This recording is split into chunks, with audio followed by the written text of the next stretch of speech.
just because of cricket, and everybody is coming together, and I think cricket always is there for the peace.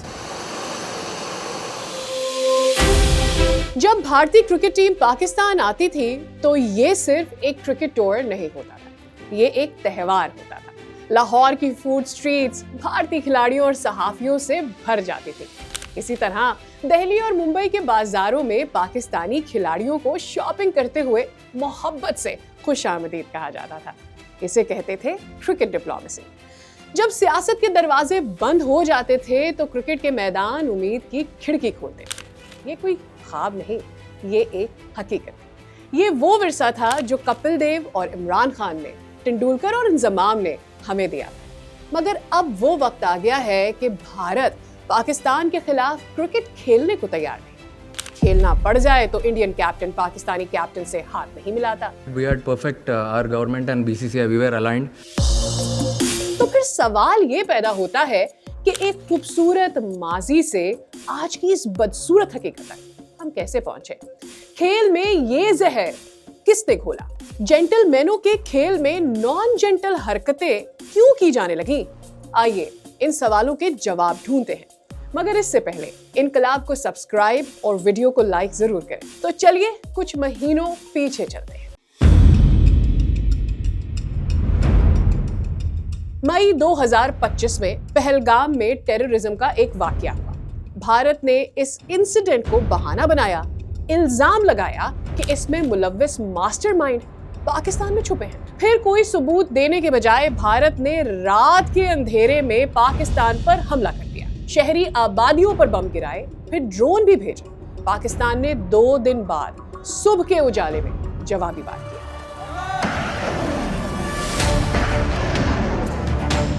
Bharat में घुसकर उसके घमंड को मट्टी में मिलाया।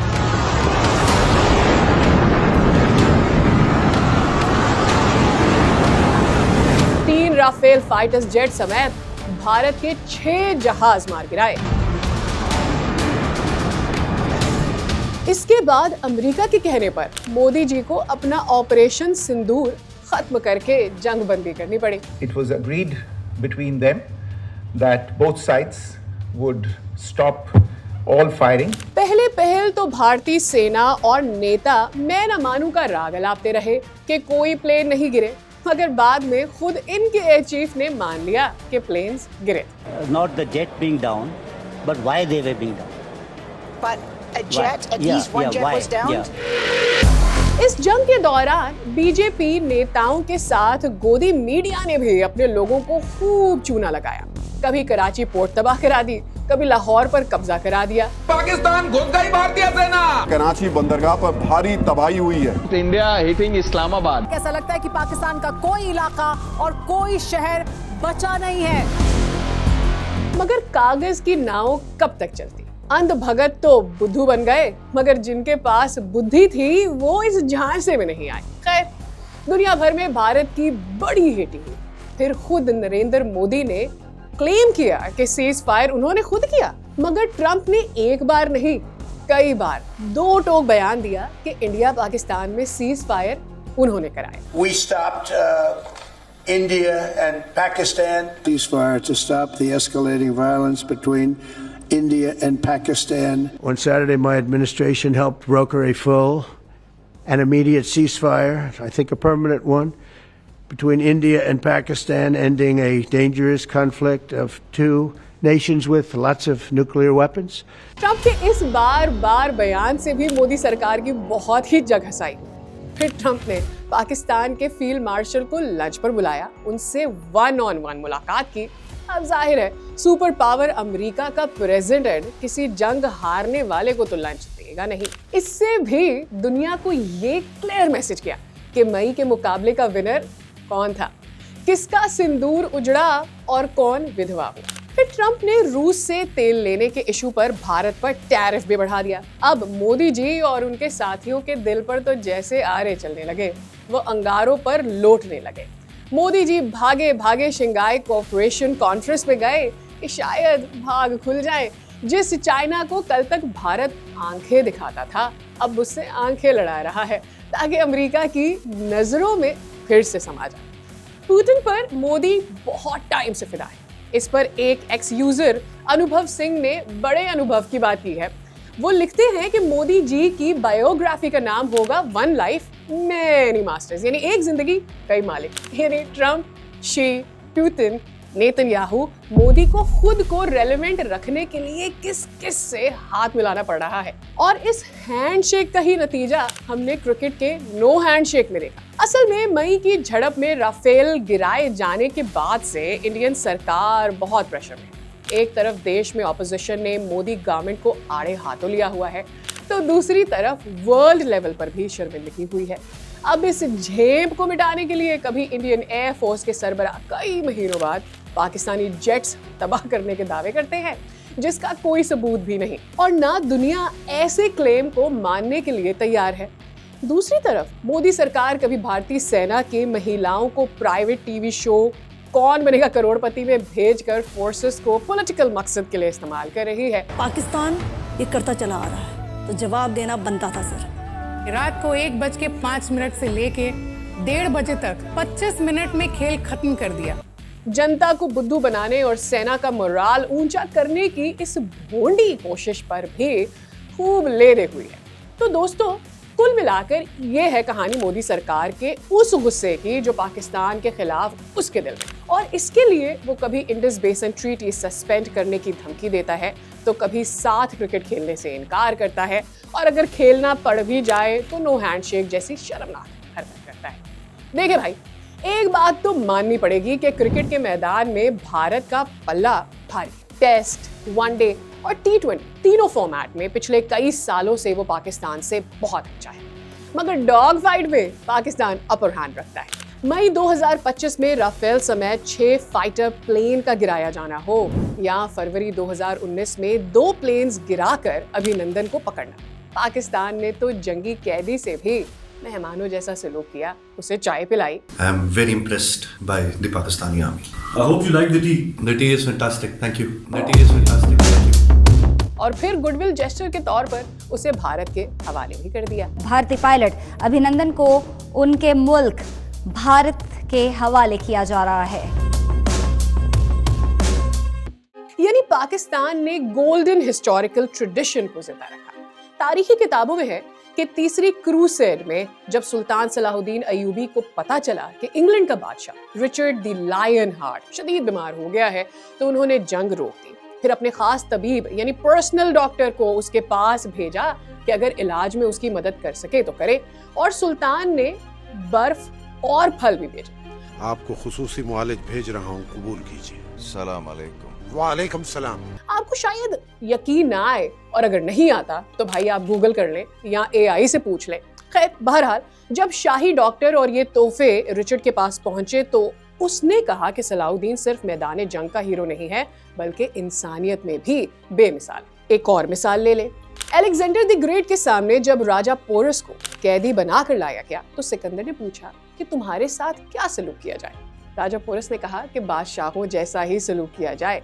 ये सुनकर सिकंदर ने राजा पोरस को ना सिर्फ आजाद कर दिया, बल्कि उसकी सल्तनत भी वापस कर दी और उसे अपना दोस्त बना लिया। तारीख की ये मिसालें बताती है कि दुश्मनी के वक्त भी कुछ इखलाकी असूल और इंसानियत का ख्याल रखना जरूरी है। जंग हो या मुखालफत, इसके भी कुछ रूल्स होते हैं, और असल रूलर वही होता है जो ह्यूमैनिटी को तरजीह देता है। उसको तारीख हमेशा याद भी रखती है। इसलिए कहा जाता है कि अगर दुश्मन भी हो तो बड़ा ज़र्फ वाला हो। दूसरी तरफ पाकिस्तान और भारत को देखें तो इन मुल्कों के ताल्लुकात हमेशा से मुश्किलात और साजिशों से भरे रहे, मगर पिछले कुछ बरसों में नरेंद्र मोदी इस दुश्मनी को जिस लो लेवल तक ले आए हैं वो अफसोसनाक है। रियासतों के दरमियान झगड़े और जंगें होती रहती हैं, लेकिन इनके भी कुछ कवानीन और असूल होते हैं ताकि दुश्मनी के बावजूद इंसानियत कायम रहे। मगर मोदी ने अपने रवैये से दिखा दिया कि उनके नज़दीक ना इंसानियत की कोई कदर है ना असूलों की। अब आप देखें कि इंडिया पाकिस्तान के दरमियान सबसे बड़ा मसला क्या है। जाहिर है कश्मीर, जो अंग्रेज विरसे में छोड़ कर गया था। 1947 और 48 में पाकिस्तान और इंडिया की पहली जंग भी इसी इशू पर हुई थी। मगर इसके बावजूद दोनों मुल्कों ने रिलेशन, स्पेशली स्पोर्ट्स रिलेशन, खत्म नहीं किया। 1952 में पाकिस्तान टेस्ट स्टेटस मिलने के बाद पहली बार किसी मुल्क के तौर पर गया तो इंडिया गया। बाद में 65 और 71 की जंगें हुई, मगर उसका असर खेलों पर नहीं पड़ा। 1999 में कारगिल वॉर के बाद भी क्रिकेट और दूसरे खेलों पर ज्यादा अरसे तक रोक नहीं लगाई जा सकी, बल्कि नई सदी शुरू होने के बाद पहली दिहाई तो पाकिस्तान इंडिया क्रिकेट के लिए गोल्डन पीरियड थी। आज तो सूर्या कुमार यादव जैसे कैप्टन हाथ मिलाने को तैयार नहीं, लेकिन दूसरी तरफ देखें कि 2002 में जब सार्क समिट हुई तो जनरल परवेज मुशर्रफ तकरीर के बाद वाजपेयी के पास हाथ मिलाने उनकी मेज पर चले गए। भारतीय वजीर आजम वाजपेयी ने भी खड़े होकर उनसे हाथ मिलाया, ये नहीं कहा कि कारगिल के मास्टरमाइंड तो परवेज मुशर्रफ हैं और इससे हाथ क्यों मिलाऊं। बाद में 2004 में सार्क समिट के लिए भी अटल बिहारी वाजपेयी पाकिस्तान आए और पाकिस्तानी पीएम से हाथ मिलाया। तो इस दुनिया का यही असूल है, जितने भी मसले, इश्यूज, झगड़े, लड़ाइयाँ होती हैं वो सब टेबल टॉक से ही हल होती हैं। इनके लिए मिलकर बैठना पड़ता है, दिल मिलाने के लिए हाथ भी मिलाने पड़ते हैं और नजरें भी। तो कारगिल वॉर के बाद भी क्रिकेट को पॉलिटिसाइज नहीं किया गया, बल्कि 2001 में तो इंडियन पार्लियामेंट पर भी अटैक हो चुका था, फिर भी दोनों मुल्कों में क्रिकेट चलती रही। यहाँ तक कि 2008 के एशिया कप में महेंद्र सिंह धोनी की कैप्टेंसी में भारतीय टीम ने पाकिस्तान का दौरा किया और मैच के बाद हाथ मिलाए। बल्कि 2011 के वर्ल्ड कप सेमीफाइनल में जब भारत और पाकिस्तान के हालात बिल्कुल भी अच्छे नहीं थे, पाकिस्तान से वर्ल्ड कप की मेजबानी छीनी गई थी, लेकिन फिर भी सेमीफाइनल के बाद दोनों टीमों ने हाथ मिलाए। खैर, इंडिया पाकिस्तान को छोड़कर जरा दूसरे मुल्कों की मिसालें भी आपके सामने रख देते हैं। ये तो आपको पता ही होगा कि दुनिया में जंग में सबसे बड़ी तबाही सेकेंड वर्ल्ड वॉर में हुई, जब एटम बॉम्ब चलाए गए। 1945 में अमेरिका ने जापान के शहर हिरोशिमा और नागासाकी पर न्यूक्लियर बॉम्ब गिराए थे, जिससे लाखों लोग मारे गए, लाखों ही मासूर भी हुए। दोनों शहर तबाह हो गए। अब जापान को तो अमेरिका का ऐसा दुश्मन बन जाना चाहिए था कि वो इससे किसी भी किस्म का रिलेशन ही ना रखे। लेकिन हमने देखा कि ओलंपिक्स मुकाबलों में दोनों मुल्कों की टीमें एक दूसरे के मुल्क आती जाती हैं, साथ खेलती हैं, खिलाड़ी हाथ भी मिलाते हैं और इसी तरह से ईस्ट और वेस्ट जर्मनी तकरीबन 40 साल तक अलग मुल्क रहे, मगर 1956 से 1964 तक दोनों ने ओलंपिक्स में एक मुश्तरका टीम के तौर पर हिस्सा लिया। 1974 के फीफा वर्ल्ड कप में मशरकी जर्मनी ने मगरबी जर्मनी को 1-0 से हराया, लेकिन मैच के बाद दोनों टीमों ने हाथ मिलाए। ये इस बात की मिसालें हैं कि खेलों को सियासी तनाव को कम करने के लिए इस्तेमाल करना चाहिए, ना कि उसे बढ़ाने के लिए। बल्कि 1998 के फीफा वर्ल्ड कप में तो ईरान और अमेरिका का मुकाबला हो गया। दोनों मुल्कों की दुश्मनी किस लेवल की है, ये आप और हम अच्छी तरह से जानते हैं। ईरान तो अमेरिका को ग्रेट सैटर्न कहता था और अमेरिका ईरान को एक्सिस ऑफ ईविल का हिस्सा समझता था, इसलिए पूरी दुनिया की नजरें इस मैच पर थी। लेकिन मैदान में क्या हुआ? वो हुआ जिसका किसी ने सोचा भी नहीं था।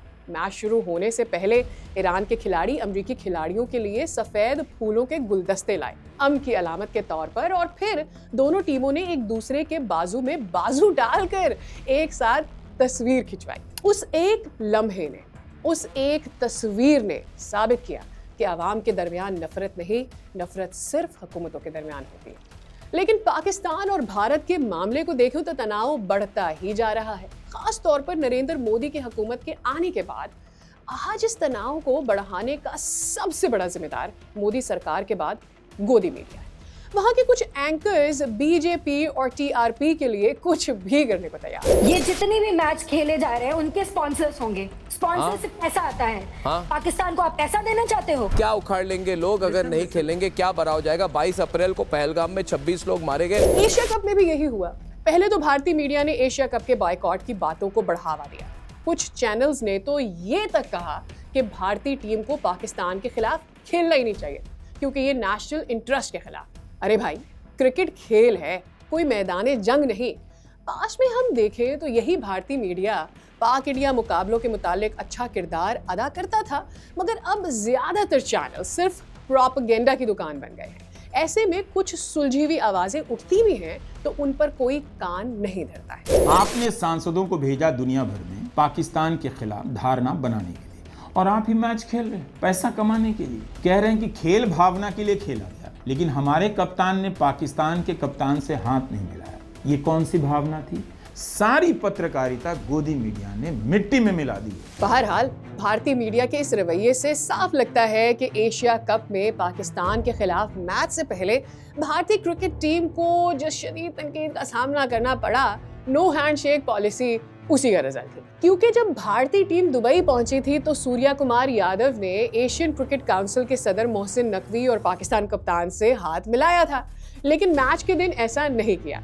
असल में सूर्या कुमार को मोहसिन नकवी से हाथ मिलाने पर भारत में सोशल मीडिया पर कड़ी तनकीद का सामना करना पड़ा।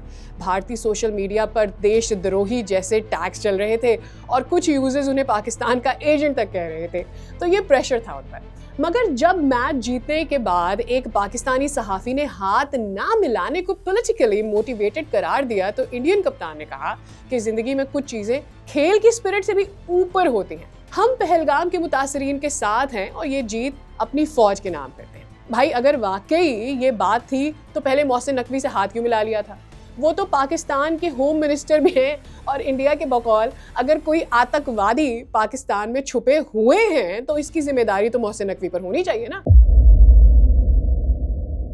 उधर भारतीय टीम की सोर्सेज के मुताबिक असल में बीसीसीआई और टीम मैनेजमेंट ने पहले ही ये बात तय कर ली थी कि हैंडशेक नहीं किया जाएगा, क्योंकि भारत में ऑपोजिशन और सोशल मीडिया इस मैच पर सख्त रिएक्शन दे रहे थे और कह रहे थे कि पैसा मुतासिरा खानदानों की फीलिंग से बढ़कर रखा जा रहा है। इसीलिए कोच गौतम गंभीर और सीनियर खिलाड़ी मुत्तफिक थे कि मैच के दौरान हाथ नहीं मिलाया जाएगा। यानी ये अचानक नहीं हुआ, बल्कि बीसीसीआई के बड़े अफसरान की मंजूरी से ये पॉलिसी बनी।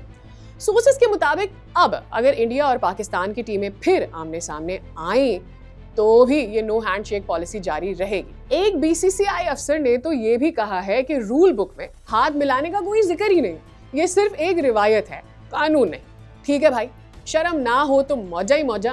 खेल की स्पिरिट मुतासिर होती है तो हो, जेंटलमैन गेम पर उंगलियां उठती हैं तो उठे, खेल की इज्जत और रिवायात मुतासिर होती है तो हो। पाइक्रॉफ्ट ने माफी मांग ली तो मांग ली, इंडियन टीम अपनी हथधर्मी नहीं छोड़ेगी, क्योंकि उन्हें संघ परिवार के नेताओं, मीडिया और सोशल मीडिया के ट्रोल्स को खुश करना है। एक और अहम बात याद आई मुझे, वो है आईसीसी का रवैया। भारतीय हुकूमत और टीम क्रिकेट को खुलेआम पॉलिटिसाइज कर रही है, मगर इसके खिलाफ आईसीसी कोई एक्शन नहीं ले रही है। दूसरी तरफ ऑस्ट्रेलिया के प्लेयर उस्मान ख्वाजा ने ट्रेनिंग सेशन में जूतों पर नारे लिखे थे कि ऑल लाइव्स आर इक्वल, यानी सब जाने बराबर हैं, और freedom is a human right, यानी आज़ादी इंसानी हक है। इन नारों के जरिए वो फ़लस्तीनियों की हिमायत करना चाहते थे। वो टेस्ट मैच में इन नारों वाले जूते पहनना चाहते थे, मगर आईसीसी ने पाबंदी लगा दी कि वो ऐसे जूते नहीं पहन सकते। हालांकि ये मुकम्मल सियासी नारे थे भी नहीं। दूसरी तरफ इंडियन कप्तान के खिलाफ आईसीसी ने आंखें मुकम्मल बंद कर ली। खैर, किससे शिकायत की जाए? आईसीसी के चेयरमैन जे शाह तो खुद उसी अमित शाह के बेटे हैं जो मोदी का राइट हैंड है। बहरहाल अब देखना यह है कि अगले महीने कोलंबो में women's one day world cup match में हरमनप्रीत कौर और उनकी टीम क्या रवैया अपनाती है। यहाँ आपको ये भी बता दूं कि इंडियन गवर्नमेंट ने खुद ये पॉलिसी बनाई कि पाकिस्तान के साथ क्रिकेट सिर्फ मल्टीनेशनल इवेंट्स में खेली जाएगी। इसकी एक बड़ी वजह यह है कि क्रिकेट अब 2028 लॉस एंजलिस ओलंपिक्स के प्रोग्राम में शामिल है और इंडिया 2030 कॉमनवेल्थ गेम्स और 2036 ओलंपिक्स अहमदाबाद में कराना चाहता है। अगर पाकिस्तान के साथ मल्टीनेशनल इवेंट्स में नहीं खेलेगा तो ओलंपिक्स होस्ट करने का इम्कान कम हो सकता है। तो इसीलिए पाकिस्तान और इंडिया के दरमियान एशिया कप और वर्ल्ड कप के मैच तो होंगे, मगर इंडियन साइड से वो स्पिरिट शायद नजर नहीं आएगी जो स्पोर्ट्स और ह्यूमैनिटी की बेसिक ट्रेडिशन है।